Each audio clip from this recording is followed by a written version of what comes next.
Ma, may sakit ka sa puso? O Katrina anak, nandiyan ka na pala. Ma, bakit mo tinago sa akin to? Kasi anak, ayoko mag-alala ka sa akin.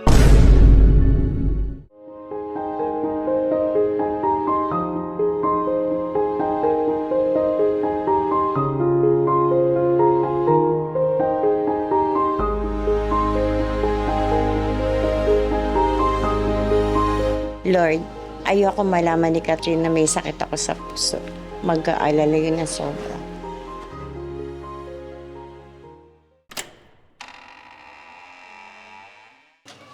Ma!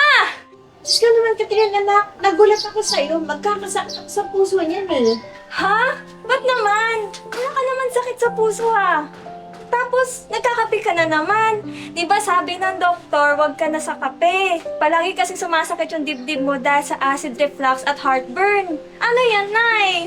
Ay, naku anak. Acid, reflux.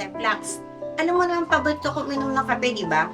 3 times a day nga eh. Ngayon, once a day na lang, anak. Ma, kahit na. Pag bawal, bawal. Huwag na matigas ang ulo, please. Oo, basta once a week, pwede na, ha? Good morning, Tita Elsa. Sama lang po namin si Catherine. Sige ma, sasamahan ko muna sila ha. Okay. Oh, Janelle, ibalik mo agad si Catherine, ha? Ow, pasakit. Ow. Balik ko. Sakit. Alam mo, nakita ko na naman si Mama. Umiinom na naman ng kape. Ang tigas talaga ng ulo. Sabi nga ng doktor, bawal na sa kanya yun eh. Ano sakit ba ni Tita Elsa? Meron siyang acid reflux, kaya lagi siya nagkaka-heartburn. Ang kulit talaga. Oo nga. Mataas kasi ang acidity ng kape, lalo na pag barako. Tama. Ay, oo nga pala. May napanood ako sa FB, herbal coffee ata yun. Maganda siya sa may mga acid reflux, high blood, diabetes, at sakit sa puso. At marami pang ibang benefits. Ay, oo. Bumili rin yung nanay ko niyan sa online eh. Isbro yun. Hirap rin kasi yun makatulog. Ayun, nakatulong rin naman sa kanya. Oo, may ganyan din yung nanay ko. Sa totoo lang, ito nga yung Facebook page nila at marami pang magandang reviews. Oo nga. Maganda siya. Marami siyang health benefits. Kaya bilang mo na si Tita Elsa ng Isbro Herbal Coffee.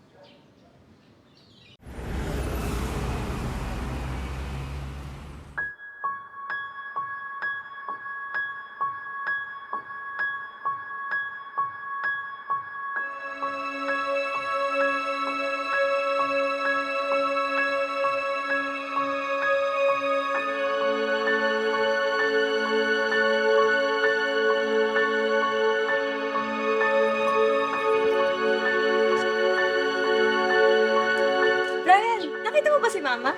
Napansin ko, pumasok si Tita Elsa sa loob. Sige.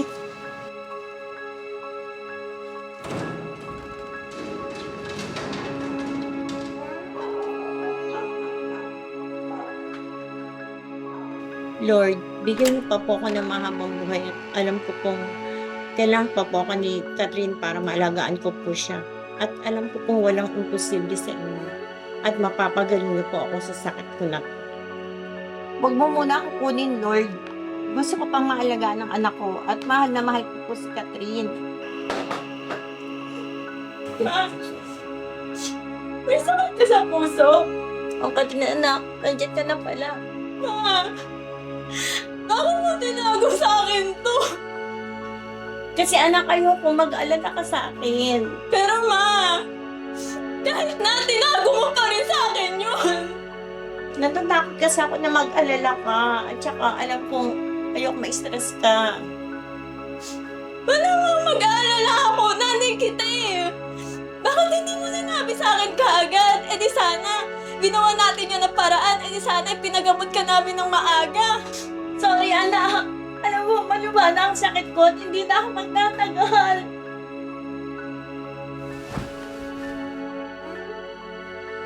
Ma, bakit mo tinago sa akin? Iniwan na nga ako ni Papa, tapos ikaw iiwan mo rin ako? Mahal mo pa talaga ako? Ang unfair ng dalawa!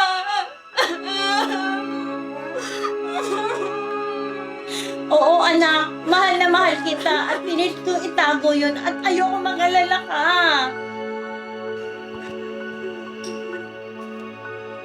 Anak, mahal na mahal kita. Ayoko iwan ka.